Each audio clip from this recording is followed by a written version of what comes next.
Тауық неге ұшпайды?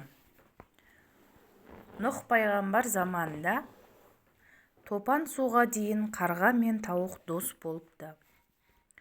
Ол кезде қарға ақ түсті, ал тауық ұшатын құс екен. Топан су басқанда кемеге екеуі қатар жайғасыпты. Бір күні кемені шалдыратын мезгіл тақады.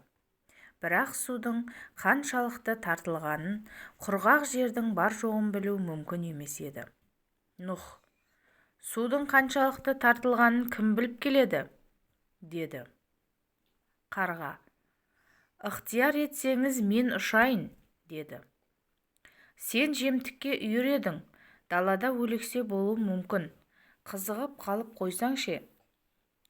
Маған сеніңіз, бір заманда адам атаға жол көрсеткен мен едім.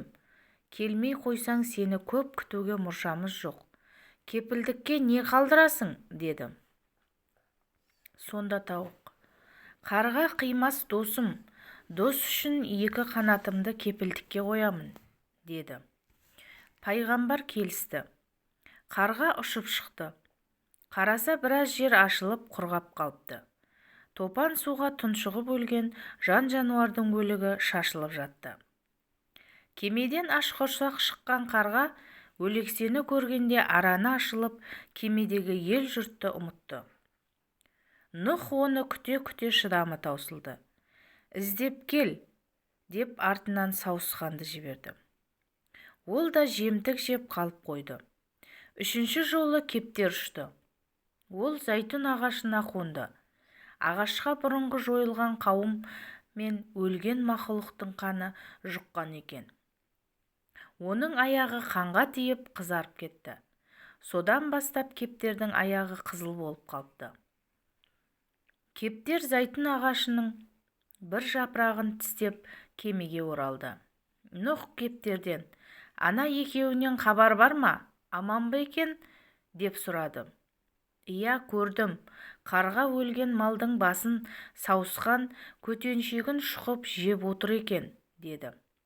Нұх ашуланып: жегендерің жемтік, ішкендерің іртік болсын, дегенде екі құстың ұсқыны кетті. Қарға қара түсті құсқа айналды. Осыдан бастап ол өлген мал көрсе, басын сауысқан құйрығын шоқитын болыпты.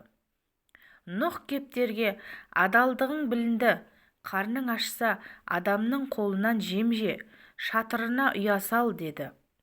Содан бастап кептер адамға жақын жүреді екен. Кенет пайғамбарға тауық келіп: қанатымды бер, деді. Нұх: досың сені сатып кетті, ол келсін, қанатыңды сосын аласың, деді. Тауық осылайша ұша алмай қалады. Күн сайын таң мезгілі болғанда қарға қанатымды қайтар деп шақырады екен. Сол кезде елдер ұйқыдан оянатын болыпты.